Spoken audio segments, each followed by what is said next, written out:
All right, good morning and welcome to the How. No, welcome to the Skillup Show. Welcome to our weekly webinar where we talk parenting. Welcome, dear parents. It is so exciting to be on your screen this morning, afternoon actually, and I am super excited to be here today. I hope you have your pen. I hope you invited a friend. I hope that you are here with an open mind because today we're going to be bringing down some of the mindset or some of the things that we've done that could be sitting in the place of our children becoming the best versions of themselves, or that have been hindering them from becoming all of that. And yes, we didn't know this. All right, today we are looking at how do I create an environment that supports growth and creativity at home.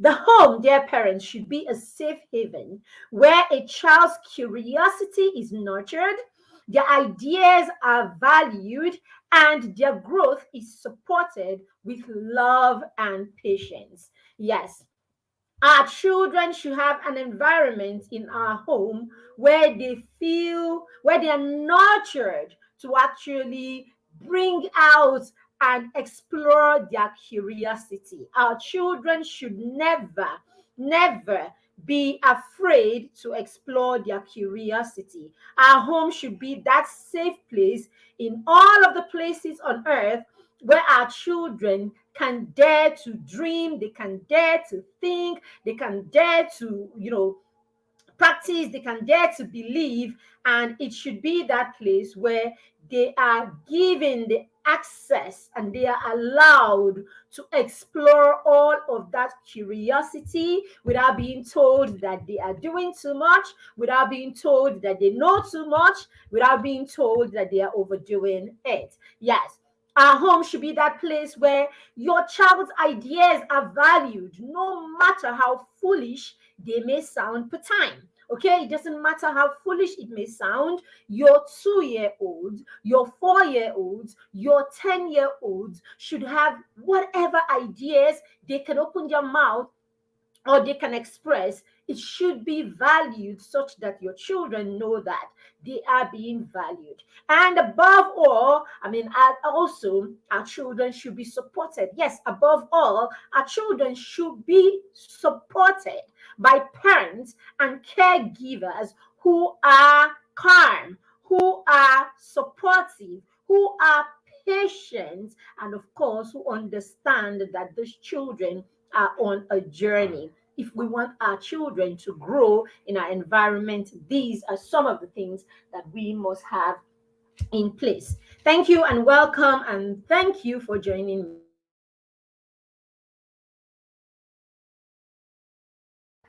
All right, parents, welcome to the show again. Why don't you take a minute, or not a minute, a few seconds, and tag that friend that needs to be tagged right now to be on the show today? Send that invite if you are on YouTube. Why don't you send that link to a friend that needs to be a part of the show today?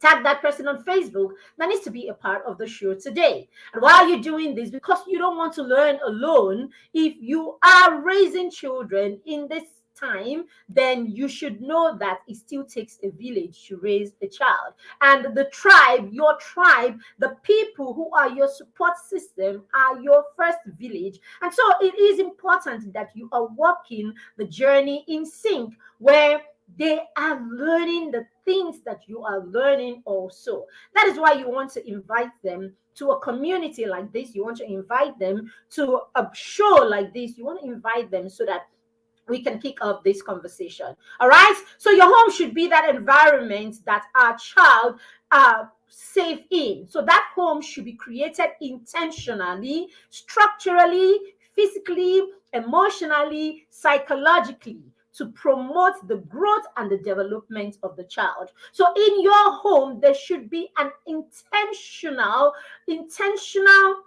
work or an intentional move towards creating an environment where our children can thrive. Okay, the child's psychological need, the child's emotional need, the child's physical need And all of it should be put into consideration when we are creating the space in our home. This will promote the growth and the development of our child, especially if we have young children and preteens. So if you're a parent of a child between 0 and 6, please, your environment should show that. When I come into your home and you have children who are between 6 and 13, your environment should tell me that there is a preteen, there is a school age child in this place. Funny how we don't know, we don't take this thing seriously. But I can actually walk into a home that is intentional about the children's space, and I can tell the age probably of the child. I know how many times I've had to go with friends who are looking for schools for their children or stuff like that. And just walking through the environment in that school, I can tell to a huge extent if the child has been prioritized in that environment. So it is key that our children are prioritized in the environment where they exist. No wonder Maria Montessori believed that a child's environment plays a crucial part or a crucial role in the child's life. Now, she believes that it actually plays a huge role in the child's growth and in the child's learning and in the child's development. And so she emphasizes that it is important that we create environments or space. Someone told me that I'm usually very fast, right? So let me pace myself slower. All right. So she emphasizes that it is important to create environments or spaces that are carefully designed to meet the needs of the child, the needs for independence, the needs for exploration, the need for learning in that environment must be considered. I will repeat that again. Parents, in creating the space in your home, in creating the environment in your home, in creating that home space, that your home environment, it is important that you pay attention to the needs of your children. Now, what are the needs of these children? The need to explore in their environment, the need to be independent in that environment, and then the need to learn in that environment. If you can put all of these into consideration, then you will be creating a space that of course serves, mentally, physically, and of course mentally, physically, emotionally serves the child. All right, so these are very critical things that we should be paying attention to, especially today that we are talking about how we can create an environment that supports growth and creativity in our homes. I did not say growth and creativity in the school. I said growth and creativity in our homes. Of course, the school has to imbibe, or the schools have to create that excellent or that environment for the children to grow. But a lot of times as parents, we only look at what the school should be doing for our children. We keep forgetting that our homes are our children's first school, and the environment we create in our homes are the environments that will build the foundation for our children. So the child is first in school at home before the child goes to a formal school, right?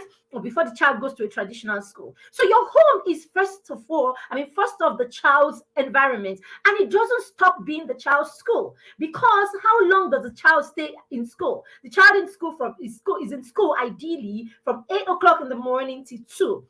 Meanwhile, that child woke up in your home. The child is coming back in your home to your home. The child is at home all weekend. In fact, there is no comparison. There is nowhere where we are trying to see whether it's the school that is the child's real home, or it's the home that is the child's real home. The home is the child's only home. So even if your child is in a boarding school, your child is in some training facility, your home is your child's home. Your home is the place where your child is the place where your child should actually be safe.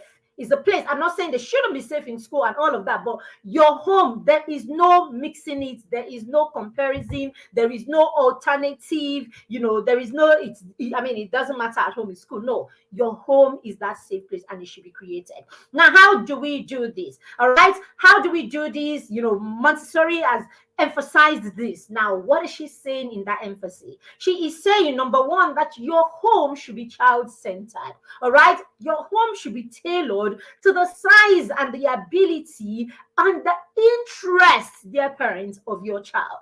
So, in your home, there should be structures that are sizable for your child.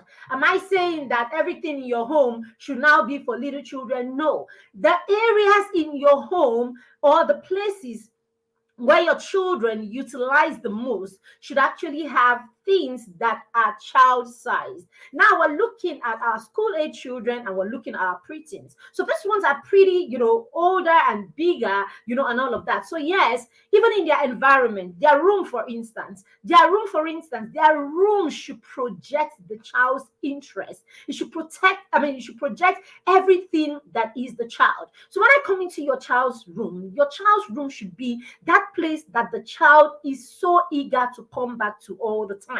So if your child is in boarding school, one of the biggest reasons that your child would want to come home is because they have missed their room, because the room personalizes or allows them explore their autonomy. So their room should reflect who the child is. All right, your child's room should reflect who your child is, should reflect what your child is about, should reflect your child's interest. If you want your child to be creative and you want your child to grow and develop in that space, then it should be a space that reflects who the child is, what the child loves to do, and what the child enjoys doing. Very key. All right, the layout in your space should be such that it encourages the child's movement and autonomy. Meaning, if you have younger children, your school age children, okay, should be able to reach the resources that they need to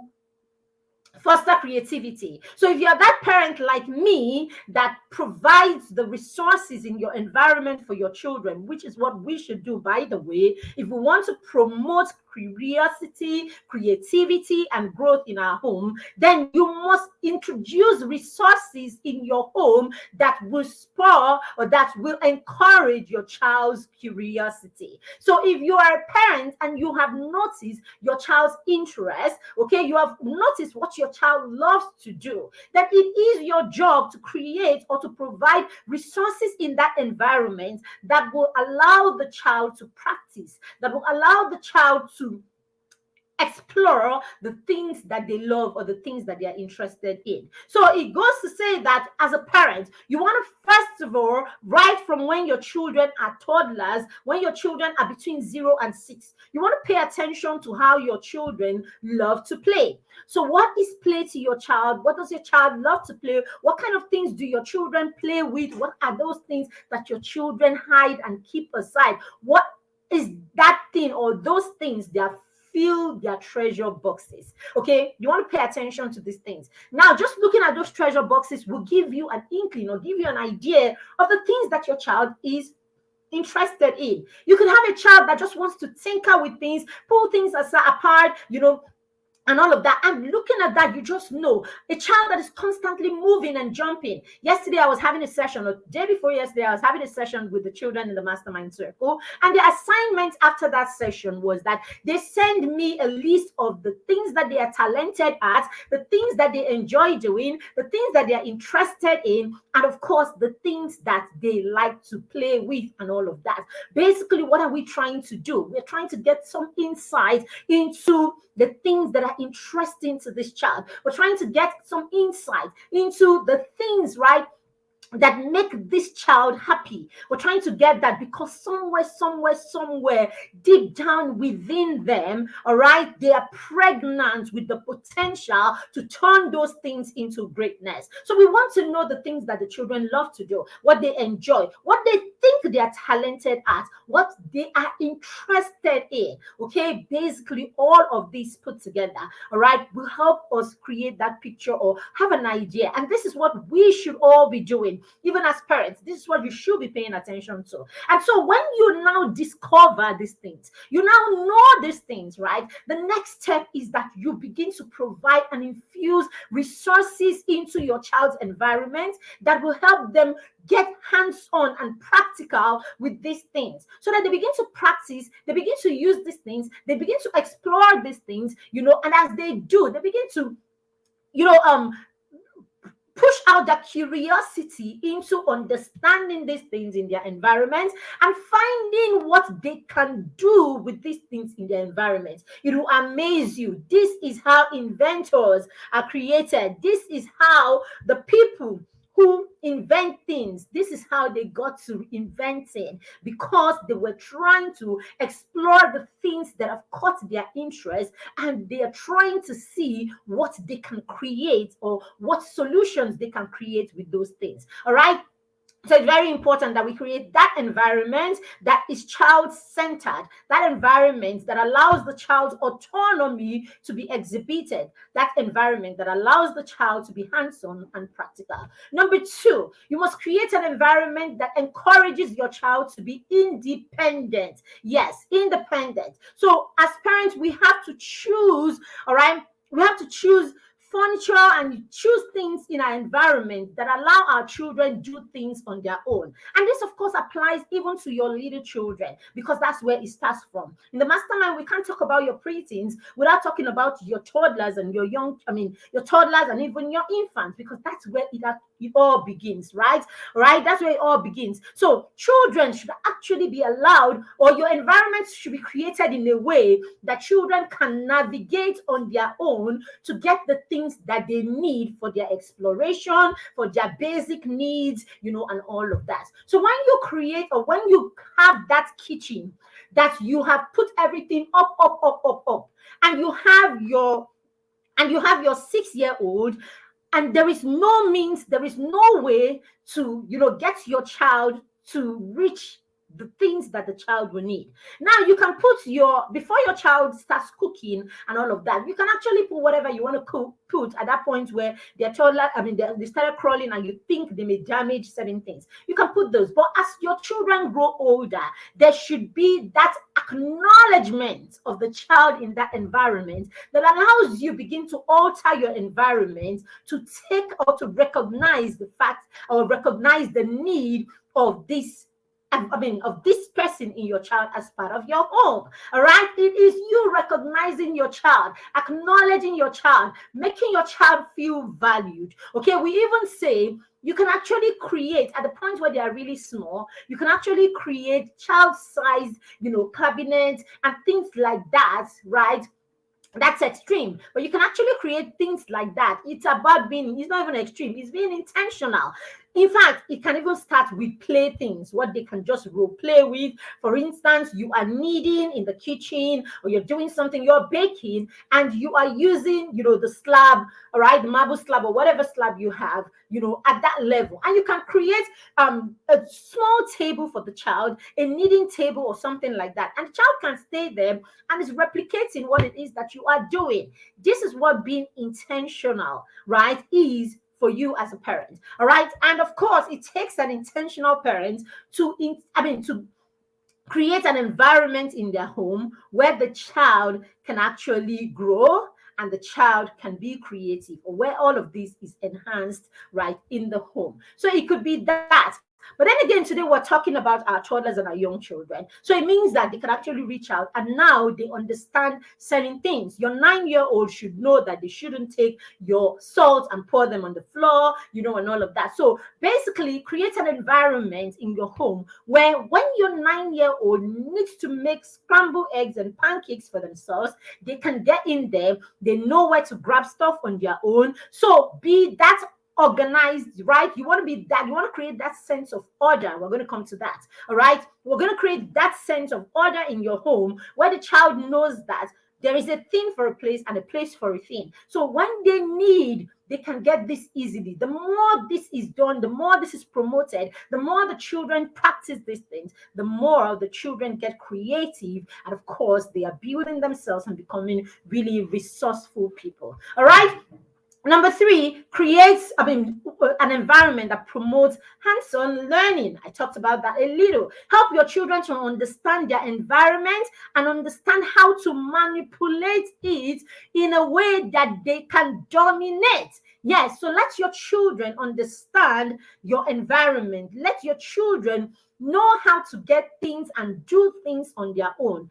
As they do things on their own, they will find out things on their own. As they do things on their own, they will create problems for themselves and they will solve the problems. When other people have problems, your children are able to look at their environment and see the things in the environment that they can use. They're able to identify the resources in their environment that they can use to solve problems, just because you have created a system in your home where the children can be hands-on. Very critical. The next one is be orderly and structured. You must create an environment that is orderly and structured if you want to raise children who will be productive. You want to raise children who will be creative and who will grow. All right? You must create that environment that has orderliness and that is structured, right? This creates an opportunity for your children to learn order, right? So when you have a system in your home where the spices are in one spot, the plates are in one spot, this is in one place, and all of that, and then the children know where to get the spices. They know to pick the spices, they know to return the spices. This is a system that you have, a system where you start teaching them right from when they are young. We say this to the children when we're teaching them when they're really young. We say a place for a thing and a thing for a place. And you can practice that even with their school stuff. So the children come back from school and they know your bag has a particular location where it goes to. So they come back and they take the bag right to that position. And then there is a routine. You come back, you drop your bag here, you go to this space, you wash your hands, you do. When you have that system, I'm sure you've seen some of those videos that you see of Asian children, right? I've seen one or two of those videos where you say, this is what Asian children do after school. And then you see a boy come back from school, he gets into the house, he opens, he drops his shoes somewhere, goes straight, pull, drop his bag there, walks into the toilet, washes his hands and washes whatever, walks into the kitchen. Now the child does this like a clockwork every day. This is you creating a system, right? That the child, and through that system, the child will learn hands-on practice. Through that system, the child will learn consistency. Through that system, your child will learn order.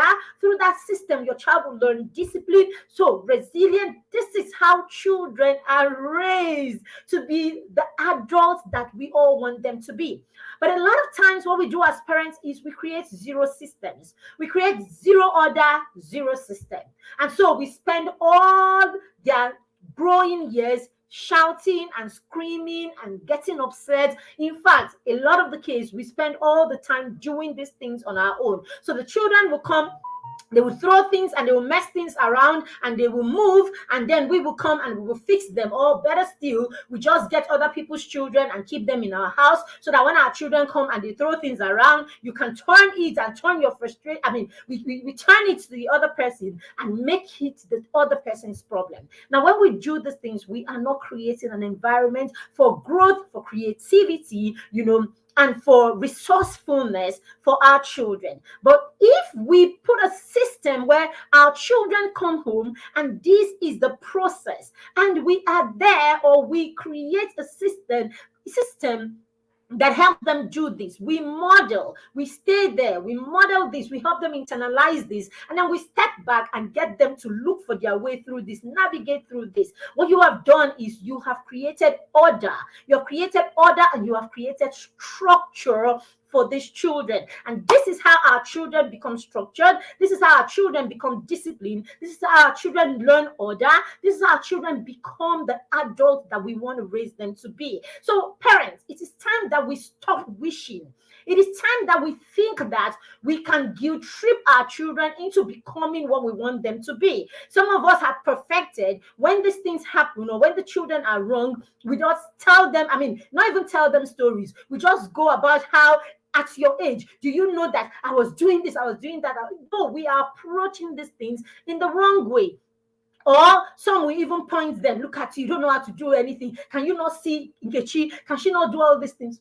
It's still the wrong way. In fact, it could even be that Nkechi is doing this because Nkechi's parents have drilled Nkechi. It could even be that Nkechi is even doing this because someone is insulting and forcing Nkechi. So it feels like Nkechi is doing it right now. But when there is nobody to force and to pull Nkechi, Nkechi is just like your child. Nkechi also will not do it because there isn't a process that helps the child learn how to do this, internalize this, hands-on practice, consistency, system, structure, order.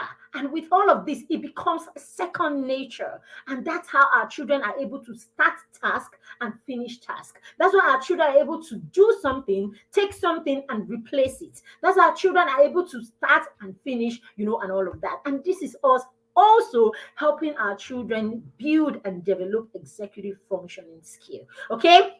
The last one is beauty and harmonious, having a beautiful and harmonious environment in your home. It is part of it. All right. So when you create a beautiful and harmonious environment in your home, so that home, of course, would teach your child preparedness. So when it's a home that is prepared, a home that is aesthetically, prepared, the space is inspiring for learning, the space is nice, it's not choking, the space is not choking, the space is not cluttered, decluttered space, simple, lovely, and all of that. When the space is inviting for learning, you're saying to your child, go and study. Meanwhile, there is no designated place, or there isn't a place that is attractive, or that invites the child to stay and study. You probably have a home that 247 there is loud Afro music playing every time in your home. You probably have a home that 247 the TV screen is on and there's something showing on Telemundo, African Match, or whatever at all, even if it is gospel that is showing on the TV. For you to have an environment that is constantly noisy, constantly, and all of that,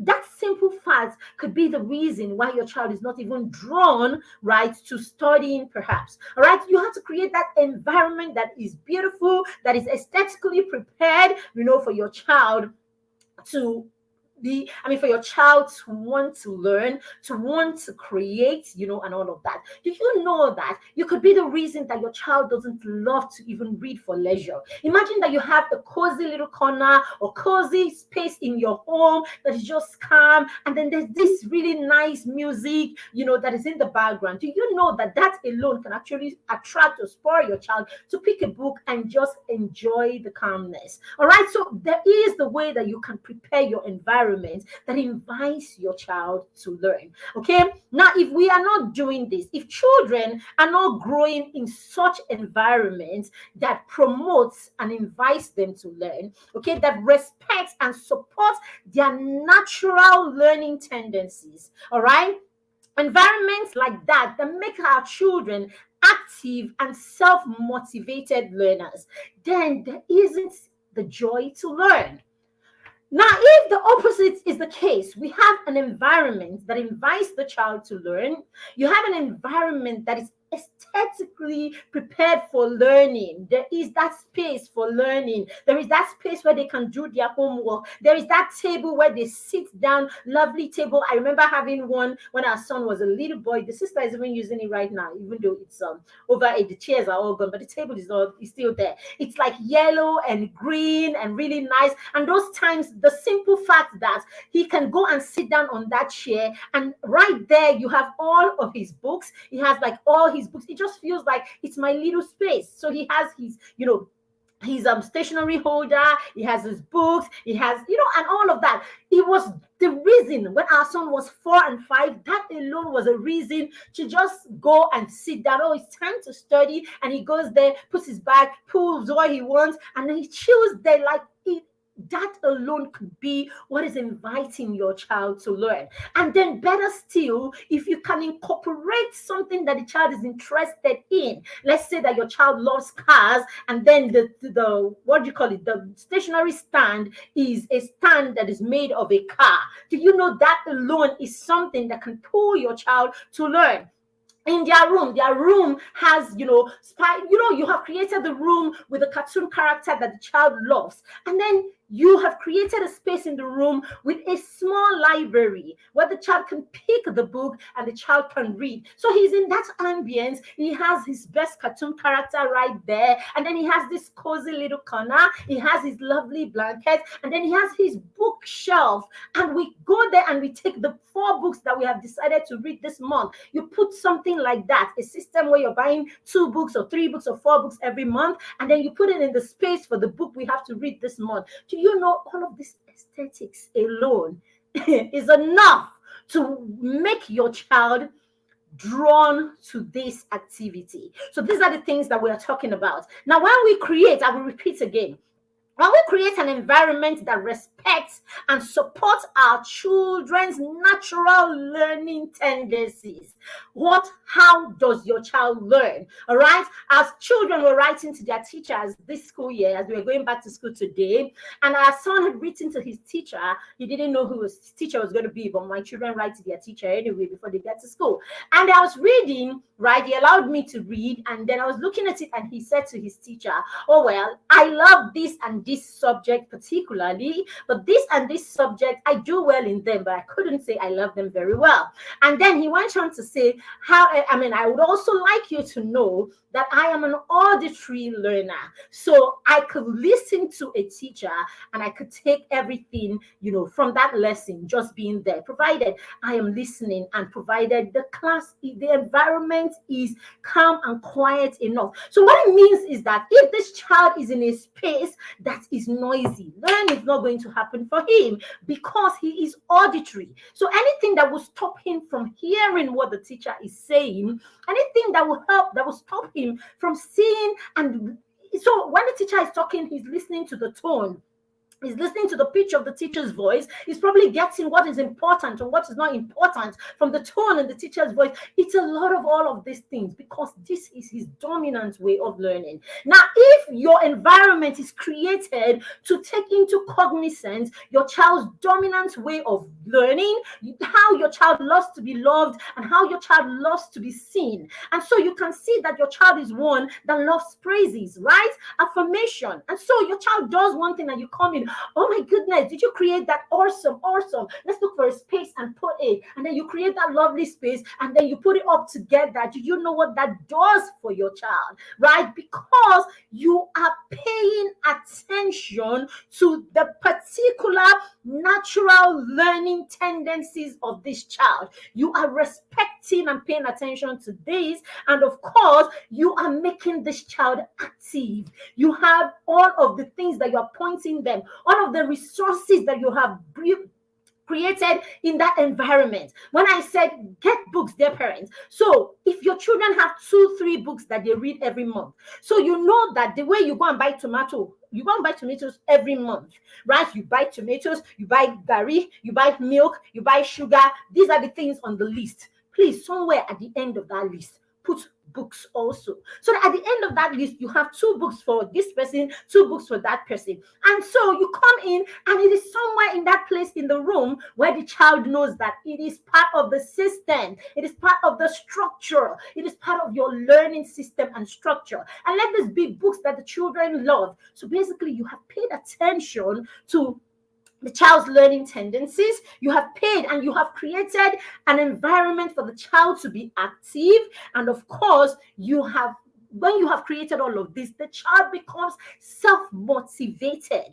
Gradually, the child will move on that spectrum of self-motivation. And the moment your child can motivate themselves, then the child gets a sense of joy, a sense of satisfaction from learning. Bingo. And that's the only time that it is done. Every other thing, I don't care whether these children are having A pluses, A times 10.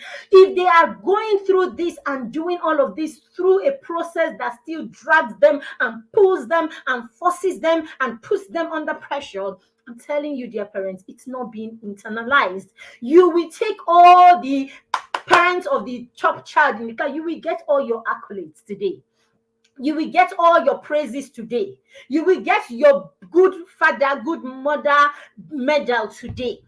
But when you are not there, when the child gets to that point where they don't need to dance to your tune anymore, when they get to that point where it's not about you anymore, I tell you, they struggle, because at this point, they do not have the natural inkling to do these things. Sometimes they end up in professions, they end up in jobs that they hate. Now, do they have the cerebral capacity, or do they have the academic capacity to get into those places? Yes, they do. And so they are there because they have it. Now, do they have what it takes to be happy, fulfilled, and of course, sustain that place? They may not. And even at the point where they can push and drag themselves, to show up every day, are they truly happy? Or are there other things going on inside your child, probably leading to illness and leading to all of these things, in the name of your child being subdued all their lives to do the things that make you happy and make you have your bragging rights? So we need to make sure that we are not sacrificing our children's real fulfillment just because we want to bear names and we want medals that we're using our children to live the life that we want. I tell you, parents, sometimes the children may not even be able to verbalize this, but they may not even have the emotional capacity, because that capacity has not been built over the years. They may not have the emotional capacity to process these things and to actually say them the way I'm saying. But I promise you, that child may not be happy for the longest time, and you'll be there busy praying for them, kabashing for them, doing all you're doing for them. But really, truly, it is actually you who got them into that space. So we want to pay attention and identify the things that are truly serving these children, so that our children do not have to live half their life unhappy before they discover happiness, for those who will. Meanwhile, there are some people that will never, ever find that person that is supposed to be having so much joy, happiness, and fulfillment that they are supposed to be. Some people never find this till they leave this earth. All right. So we want to be so much advantage to our children that at every point of their lives, we're helping our children live and be the best versions of themselves. This is what we are talking about today. Are you following me? Are you getting value from this session? If you are, then don't keep it to yourself. It is time to invite a friend. It is time to tag a friend. It's time to share the link on YouTube with someone who needs to watch this right now, or needs to catch a replay of this, all right? Because there are so many parents that would do better if they know these things. There are so many parents that will go back to the drawing board just because they listened to this session.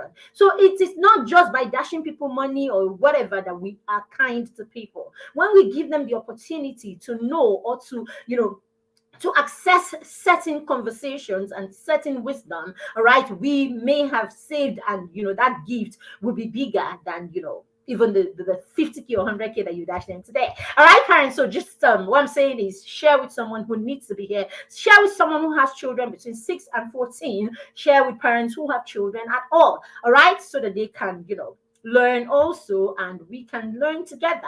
Share your questions with me even as I'm speaking, and I'll be glad to answer them. Even if you're catching the replay, let me know where you're joining from, and then share whatever questions or concerns that you have. All right, we will be willing to attend to them. I'm so passionate about this part of parenting.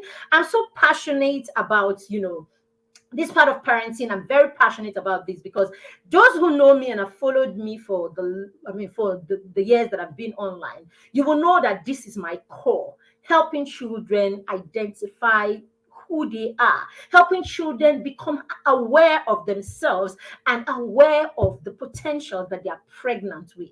Because I believe that every one of us is pregnant with something that God has deposited in there. And it is our responsibility as parents to be midwives to our children so that our children will birth what it is that God has put inside of them. God will not birth for us what He's giving us already. We have to be able to do something now. We should do something for ourselves. So God will not give us grace, give us potentials, give us talents, give us opportunities, give us life, keep us alive, and He will come again and birth it. Which one is our own job? Do you get? So it's our responsibility as parents to become those midwives or the midwives in our children's life that will help them birth what it is that they need to birth. And it is part of that responsibility to make sure that the child understands the role that he or she plays in her own life or in his own life. Very key. Don't do this on your own, because that's what some of us want to do. We want to champion this cause. We want to be the one at the front. We want to direct them. We want to give them instructions. We want to guide them, protect them, over around them, helicopter parent them, all of it. Even that does not serve. So your job is to bring them to the realization. And that's what parents will enroll their children into our mentorship and accountability system. That's what they are doing for their children, putting them in a system where the children begin to hear the right things. Parents, what are your children hearing? It's so important what your child is hearing at 6, at 7, at 8. These things are important. I say it all the time. See, a child who starts hearing the right thing at age 6 and 7, a child who starts understanding the place of developing themselves at 8 and 9, a child who is pointed, and is in an environment of children who think, and put value and what you call it now, impact, productivity and resourcefulness. The child that starts having this kind of conversations in the company of other people like themselves as early as possible is a child that will not struggle with these ideas when they become teenagers. The reason we have teenagers who do not want to do productive things, who do not want to stay away from their phones, who do not want to do not want to improve themselves, who do not want to be productive and impactful. The reason we have teenagers who roll their eyes when you tell them to do anything other than watch TV, play those video games, and communicate and talk with their friends. The reason we have this is because we didn't start this journey early. When you start this journey early, at the point where you still have the child's ears, you can still influence the child still wants to please you and all of that. When you start it at that point, the child will have enough seed sown. So by the time they become teenagers, they already know what serves them. They already know the why behind what you're saying. You say, come and do mentorship. They understand what a mentor is and what the mentor would do for them. You say, come and volunteer. They understand what volunteering is and what it is doing for them. Do you get? You say, come. At that point, they already get it. So that's why we say bring the children to the mastermind. Some children come in as early as when they are 5 years and 8 months. Just beat that. All right, you have your 5-year and 8-year-month old sitting for 30 minutes to listen to value. We're talking about, okay, so who are you kind to in class today? It's not just mommy, so that it's like, it's just my mommy. It's many other children, and the other children are doing these things, and your child is encouraged to do too. Because at this age, children just want to do what the adults will be happy, especially when they connect with these adults. So it's very key, very, very key what I'm saying today. All right, so let's go. Let's talk about how we can create that growth-friendly environment. Right? No, sorry, we finished about that. Yeah, so let's talk about what it takes to create this environment that I'm talking about. All right, so to create this environment, it means that the parent has to be intentional. You should be intentional about designing that structure that is engaging, right? You want to design a structure that is engaging for your children. So you want to engage your child in your environment. You want to create an environment that is structured for your children to promote learning in your children. All right?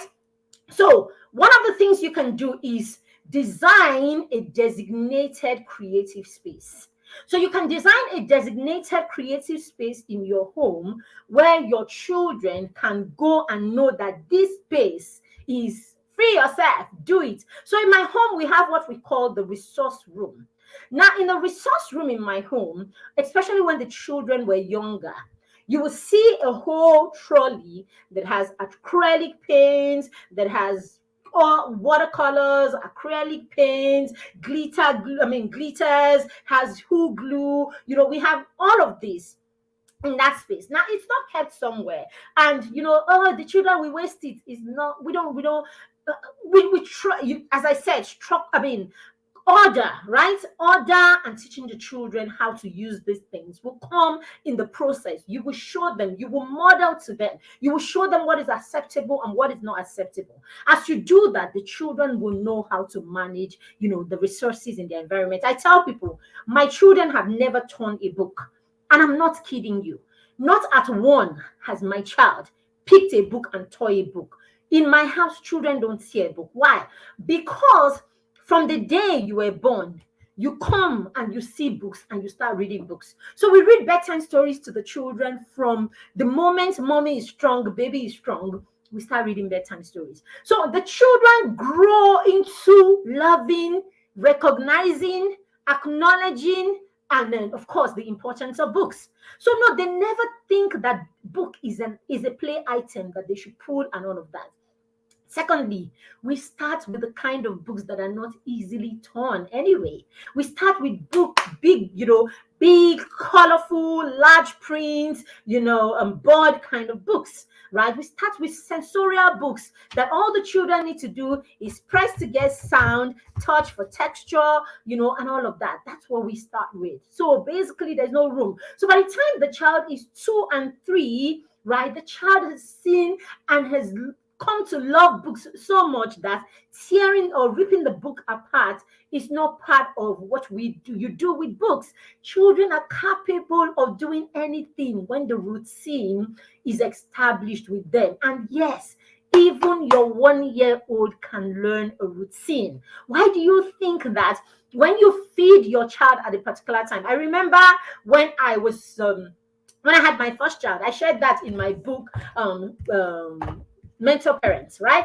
I shared that in my book, Mentor Parents. I remember my mother-in-law saying to me, when you want to breastfeed the child, or when you start introducing other things to the child, right? Milk and things like that, after exclusive, right? I've done exclusive for our son. Anyway, she said, when you start introducing other things apart from breast milk, all right, don't feed the child anything at night. Feed the child just breast milk at night. Okay, so make that a routine that is just breast milk that you feed at night. Now, the moment the child starts, sleeping, the moment the child starts sleeping for long hours, or something, how did she put it? So she said the child will not want something else later. The moment the child stops breastfeeding, the child will sleep all through the night, because the only thing that the child gets at night is breast milk anyway. And now the child doesn't eat breast milk anymore. So that is automatically tantamount to sleeping through the night. And just as she said it, the moment our son stopped breastfeeding, both of my children, the moment they stopped breastfeeding, they could sleep all through the night.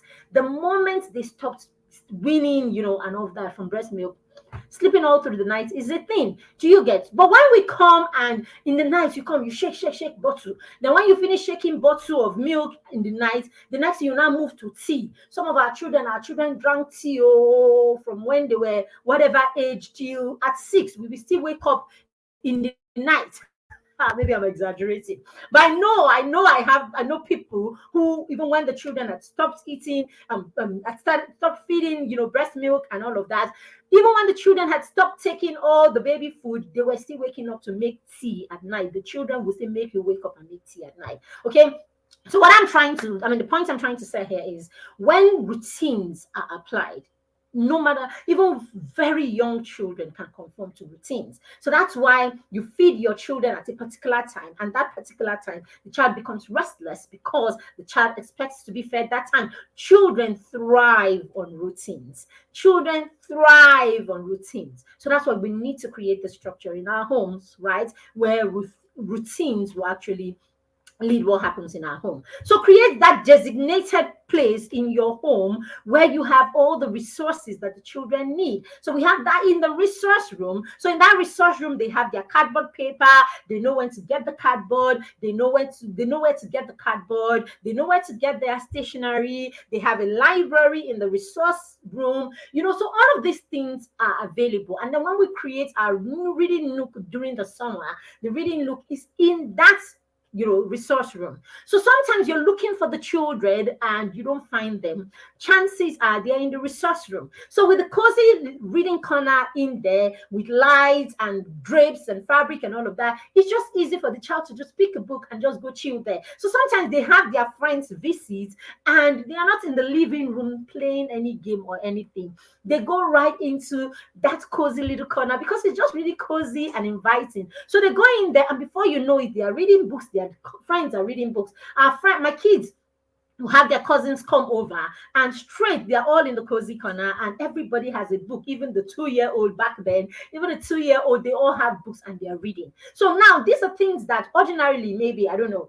these children may not do, but simply because this is what this environment triggers, it happens automatically. That's what I'm trying to say. So create that environment in your home. All right, create a growth friendly routine. Create a routine in your home that allows your children to grow. All right, so homework, you have a routine that your children have to do their homework at a particular time. For instance, the children in the mastermind. Now, everything I share here is what we use to create and build our mastermind curriculum. All right, so our mastermind curriculum is built on all of these systems that I'm talking about here.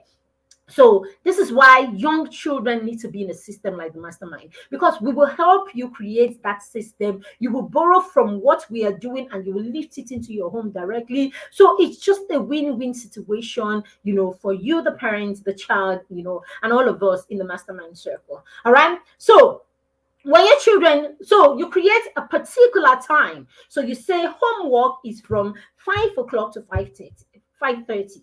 So the child knows at 5 o'clock. So 10 minutes before 5 o'clock, you're like, it's 10 minutes before homework, go get your stuff. And the child gets the stuff and the child sits down there and does homework from this time to this time. Now, apart from homework, you have a time for leisure reading. And that time for leisure reading could be after the child has gone out to play for 1 hour. So the child goes out to play. Let's say homework is from 4:30 to 5.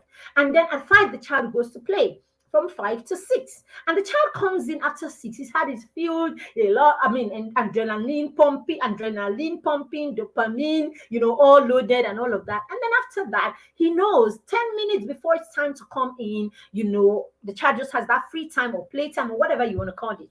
10 minutes before, you're like, okay, this is almost over, and all of that. And then the child comes in, and at that time, he can go and rest and step down with a book. So let's say you have the cozy corner. He grabs his book, he goes to the cozy corner, and then he reads for about 20 minutes, 30 minutes. See how your routine is fostering growth and creativity.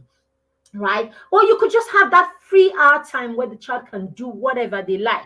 Chances are you will find them in that resource room doing things. Our children created a lot of arts when they were younger. They will create lots of arts. They will write books. My daughter has written 6 books, right? She has them all labeled. But during that phase, our son also wrote so many books when he was about 4. But that's because there was always the cozy corner. There was always the resource room. There was always the material too. Sometimes the simple fact that they will use a particular, coloring material could be the reason they want to write book. The simple fact that they have A4 paper right there in the resource room and they have the stapler and all of that is the reason why they just want to take a book. Take 3 of those sheets, bend them into 2 and clip, and then put a title behind and take, the glitter glue and sprinkle on it. All of this is just what is, drawing the child to want to do this. So you want to create that routine that fosters growth. Number 3 is you want to encourage open open-minded. You want to encourage open-minded play. All right. You want to open-ended. Sorry. You want to introduce open-ended play. That you just create. I mean, you put resources in your child's environment that will trigger your child to want to create things. All right. So I remember then I would go to a carpenter shop. I'll pick all kinds of sizes of chopped boards, chopped woods, and all of that. Sometimes you can even beg a carpenter to create 2 or 3 different shapes of woods for you. You could create something that the children can actually fix in, depending on how old your children are. You can buy these resources. You can create some. You just want to put things that will promote, put pebbles, put sticks, bring nature into your space, and leave it there and allow your child create whatever they can create from it. Open-ended. The child can actually create anything. You want to ask creative questions also. You want to do projects together. You can actually create a project that you want the 2 of you to do. Okay, I remember then daddy would create kites with the children. And so on a Saturday, they are sitting, they have their brooms, they have their newspaper,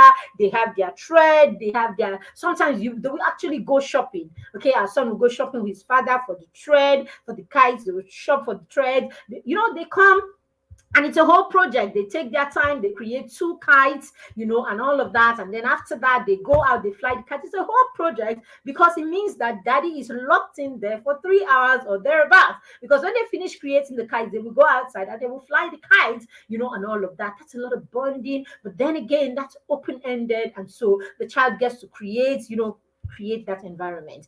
Now, when they are done with the things that they create, you want to make them feel important and make them know that their creativity is important. Put them up. All right, put them up. If it's a bracelet they made, wear the bracelet. All right, just make the children know that their art is worth using. All right, it will make them proud, it will make them more confident, and all of that. And then it will promote more creativity. They want to do something more. Before you know it, you find out they are the ones so before you know it, you find out that they are the ones that are going out of their way to find something that they can do that will beat their previous record. You understand? Very key. And then the last one is you want to foster curiosity and fact finding. You want to foster curiosity and fact finding, where the get puzzles into your system, get blocks, building blocks, get whatever it is that will chess, whatever it is that will trigger your children to create more, to solve problems, and to do, and to do more. Do you understand? You want to do all of that. Very, very key. So these are the things that will foster all of this creativity, growth, productivity and resourcefulness in your children. Now, before I end, let's go through a few people that we know that have been, successful people that we know that became successful because of the environment that their parents created in their homes, or the environment that they are creating for their children in their home. The first person we're going to be looking at is Bill Gates. It is said that Bill Gates' parents actually encouraged curiosity and growth. They enrolled him into an executive prep school that had a computer lab. At the time, this was very rare. But this is what Bill Gates' parents did, and that became part of why he became so interested in programming and all of that.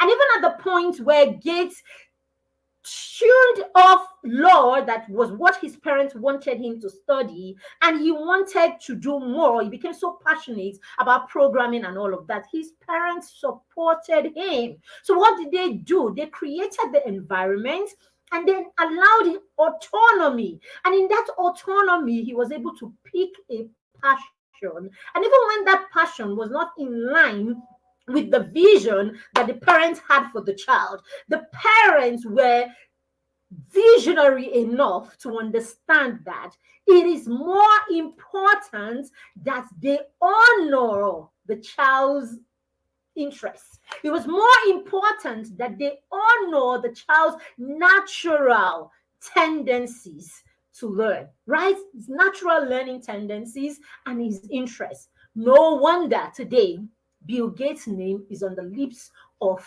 many across the world, like him or not, because parents his parents gave him an advantage. If you have read Michelle Obama's Becoming, then you will know the role that Michelle's parents, especially her mother, played in her life. The family had education as a top priority in their home because Michelle's parents realized at that time in America that an education is what will set her children apart. So she had seen how many Black American kids, the way that they were toying and how they were ending, and she wanted something different. They wanted something different for their children. It was said how she would go with the children to the library, right? They had a routine, they had some structure around that. She would escort Michelle and her brother to the library, how she sets, all kinds of standards to help the children become resilient, help them become disciplined, and all of that, and how they raised the bar when it came to the schools that the children would go to eventually. How they sent her to a school that ordinarily they shouldn't even be able to, afford. But hey, because these parents were visionary and they knew they needed to create the environment for the child. No wonder autonomy, excellence were things that they promoted in their home environment. And of course, this propelled Michelle, and today prepared her to be this person of service, this person with leadership skills, top leadership skills, and of course, this woman that we couldn't say is not successful. Barack or no Barack. You understand? Malala. Now, Malala, if you've read the story of Malala, just a simple Pakistani girl, at a time where education was frowned at by the Taliban. But because of Malala's father didn't just help her become intellectually sound by creating the environment for intellectual soundness. He also created an environment that allowed his little daughter own her voice and use a voice. In fact, it was said that at the time that Malala was writing articles for the BBC under a shadow, as a shadow, undercover. She wasn't even 15 years old. You think she wrote all those articles by herself in her little space alone? The environment was created, and her father was supportive all the way. The last person I'm going to be sharing with you is, should I talk about Serena and her sister Venus? We know that story. A lot of us know that story, how her father was just watching TV and then he saw how someone was doing wonders and how the person was, breaking all grounds just through tennis. And he said to himself, my daughters will play tennis also. And did he make it happen? Yes, because he created that environment. Elon Musk. Elon Musk grew up in a home where curiosity was fostered. Independent learning was fostered. Elon Musk's mother encouraged him and his siblings to solve problems. His father was an engineer, so of course he picked his interest from there. But it was his mom more like that stretched them to solve problems and all of that. And I remember reading somewhere where she said that she doesn't even tell the children where to go or what to do. She allowed each of them pick their interests. So one of his siblings is into cooking or something like that, food, and all of that. And that was something that the child picked even before he was 12.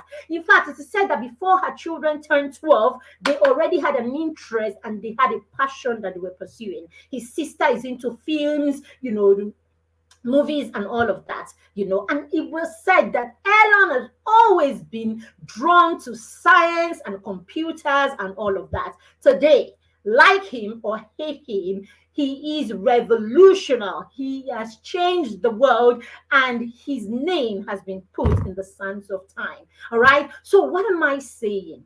That environment, dear parents, that you are creating or that you are committing to creating in your home after this session can actually propel your child to that dream and to becoming everything that God has created them to be.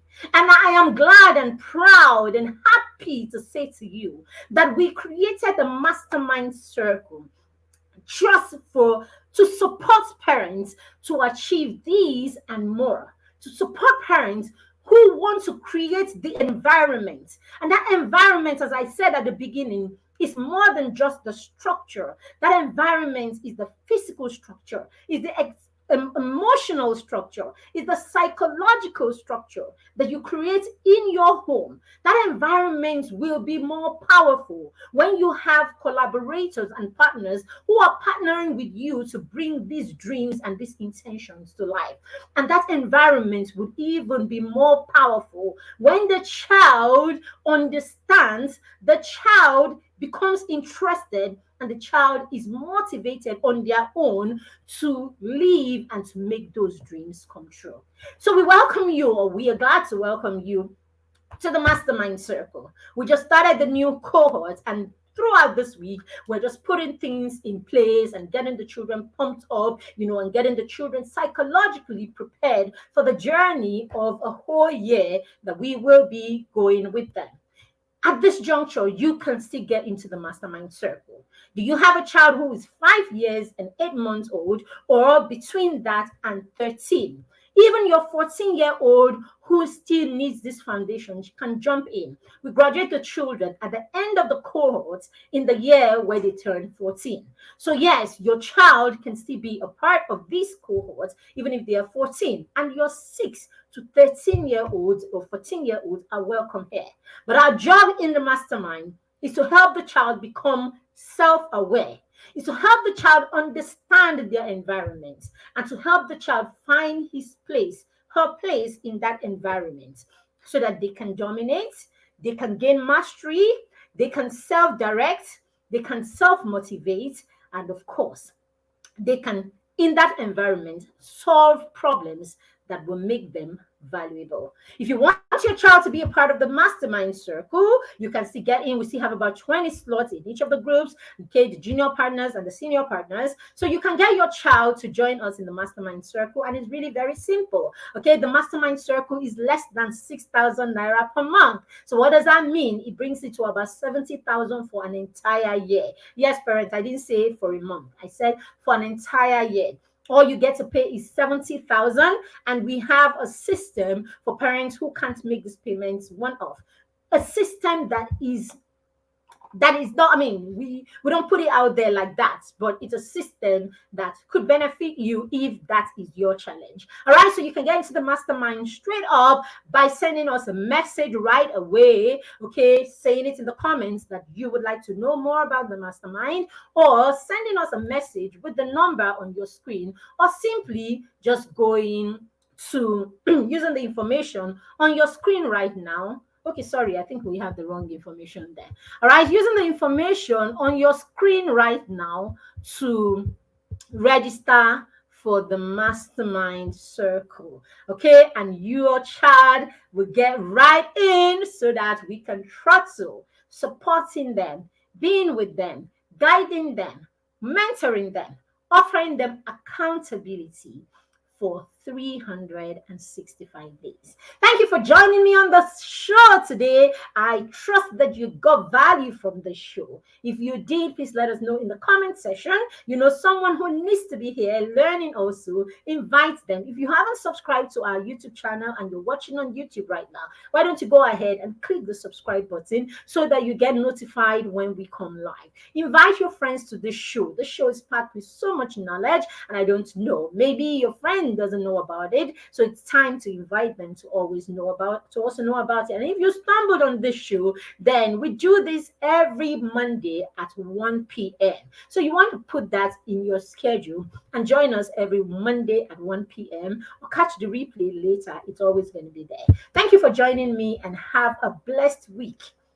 Have a fantastic week, and remember that the environment that you create for your child is very crucial for the child's development and the child becoming everything that God has created them to be. Bye now.